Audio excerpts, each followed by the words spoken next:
Welcome to Gardening with Miss Kari. Let's begin with our movement. Stand up straight and then reach, stretch for your toes to become a seed, and then grow up above the land to become a sprout, and then reach for the light to become a plant. So today in our gardening class, we're going to continue with our acronym LAWN to talk about what are the different things that plants need. We've talked a lot about plants needing light, that's the L in lawn. Now we're moving on to the A in lawn, which stands for air. So for our American sign for today, because plants want air, we're going to do the American sign for want. And to do that, you put both palms out and then you close them in and pull towards you. You want something. So the plants want air. So that's your American sign. Last time we did love. American signs usually make perfect sense. This seems like it would be love. It's you cuddling or holding somebody close. This is want. I want something. I want to bring something to me.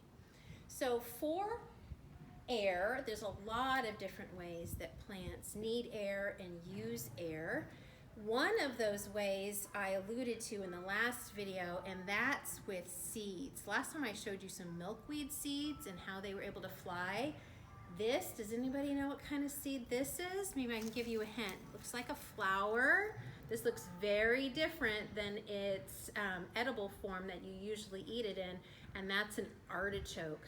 Artichokes turn into these beautiful purple flowers, and then when they dry out, all those little purple flowers turn into little seedlings, and they fly beautifully through the air.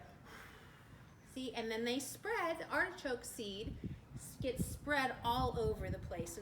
So lots of different plants, the milkweed plant, the artichoke plants, tons and tons of plants use air just to spread their seeds. Another way plants use air to spread their seeds, I'm going to demonstrate with an experiment. So if I were to take this orange with its peel on and this orange with its peel off, which peel do you think is going to float in the water, and which peel do you think is going to sink in the water? So which is going to float and which is going to sink? The one with the peel on or one with the peel off? Take a second to think about that. Use your critical thinking to think about what you know from the past. Does something bigger usually weigh more and then sink? So that's to me taking my past experiences and thinking about what I currently can see with my eyes, and I can sense and I can feel it. What is my prediction of what will happen? So let's find out. Let's do an experiment. So let's see if this floats or sinks. Oh, that's the orange with the peel on, and that floats. Now let's take the orange, it's exact same size orange. This purely, the only difference is that I've taken the peel off. Do you think this is going to sink or float? Let's see. It sank. Now what's the difference, right? One, I took the peel off, but why would that be? Because you think if I put the peel on, it actually weighs more, right? So I wonder, let's test it in a couple other ways. So I've got an apple. I haven't done this experiment with an apple, so I don't know what's going to happen. Do you think it's going to sink or do you think it's going to float? Let's see. Let's take the orange out so it doesn't negatively influence our experiment. Let's see. Oh, it definitely floats. Definitely. Let's see if I take a bite out of it, if it's going to sink or float.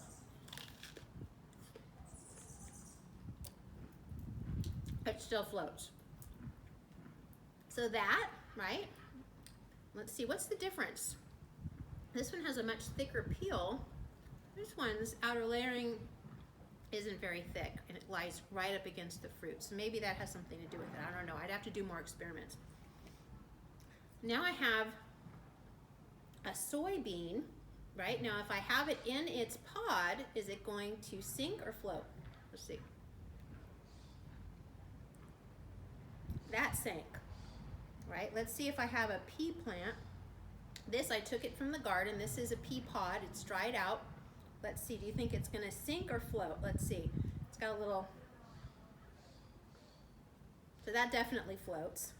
Now what if I were to take the peas out of it? I was to open up this shell and take the peas out of it. Oh, it's giving me a hard time. I'm gonna get another one just like it that I've already opened. I'm gonna get the peas out of it, right? So the pod floated, as we saw, the pod floated. Let's see if the peas float. Do you think these are gonna float or sink? And this has been dried out. Those definitely sink, for sure. So, what do you think, right? So, I'm gonna give you the answer. Air is the reason why this floats and its counterpart without its peel on doesn't. The peel, and the thicker the peel, the more this is true. So the peel actually holds air inside the fruit and it helps protect the fruit. And this is actually one of the ways that fruit, and different, not just fruit, but different plants travel far distances. They'll float on top of ocean currents and they'll float to distant islands. A lot of trees that are currently on the island of Hawaii got there from things floating to the shores, and then a lot of things got there. Not a lot of things took off, but some things did, and those are still there today because they floated there, because the air is held close by that peel. So that's another way, another really cool way that plants use air. There's many ways. Another way, I've got some soil, and this is nice. You can tell it's nice and dark, so it's very rich with nutrients. When you see a dark soil, you know it's rich with lots of nutrients. Give you a look ahead. But there's also a lot of air inside of this. It's easy for me to push through, right? There's lots of air in here. And there's lots of things in our environment that help to aerate soil. So moles, those little rodents that tunnel through the earth and make all those big mounds in our nice, beautiful landscaping. They are looked at as pests, but they actually do a lot of beneficial things, and one of those is aerating the soil. All those tunnels that they're making is putting air into the soil. Some other things that do put air into the soil, worms aerate the soil. What is something else? If you think, what's a little tiny thing that creeps and crawls along, a little insect?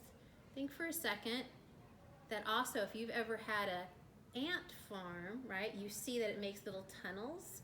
So that's also aerating the soil. Rabbits, anything that tunnels or gets its way into the earth, there's tons of different things that do that, aerate the soil. They bring air into the soil and they make it so it's not so compact. So if I were to take this and compact it, which means to press it down so it's really, really, really tight. You see this in areas where you are like walking paths that you walk on a lot, or driveways. Out in front of Robert Down, the area that's right by the sidewalk is very compacted. Nothing really is growing there because it's so compacted that the air and water and nutrients aren't able to penetrate the soil, and those are all things that plants need. And when soil's really compacted, there's not enough air and space to let the things in that the plant needs. So if I want my plants to grow, I have this kale plant, and you notice it has these nice, long, healthy roots, right? So if I want that to grow, it needs to be able to make its way through the soil, and it can only do that if the soil is aerated and not too compacted. If it's really compacted in it, or it meets like a road, or you see cement and things can't grow through it, it stops, and that inhibits its growth. There's only so far that those roots can penetrate. But if the soil is nice and aerated, so I'm gonna go ahead and aerate this by moving it around, then I can plant those roots in there, and they've got tons of room that they can grow then, because that soil is very aerated. And I might push down a little bit on the soil around it to make sure that it's nice and protected, it's got a good space. But that's another way that plants use air. So haven't gone over the biggest, majorest way that plants use air, and that's that plants actually breathe air. And that's what we're going to talk about in our next video, is how plants breathe air and use air that way. So to end our time together, let's talk about our eco challenge and do our tree movement. So make our trunk with our leg, and then reach up our branches and our leaves and wave them around. And for your eco challenge for our gardening class, I want you to think about how plants breathe, right? You know that you breathe and Miss Kari breathes, right? But how do plants breathe? Do they have a mouth that they breathe out of, right? Is it the petal? When you look at the petal of the plant, maybe they're breathing, maybe that's really their mouth and that's how they're breathing. I don't know. I want you to go out into your environment. I want you to do some observations of plants. I want you to look at them closely. I want you to gather your data by talking to your family members. How is it that plants breathe? That's your eco challenge, and we'll answer that question in our next video. Bye-bye, gardening class. Bye, Eco Explorers.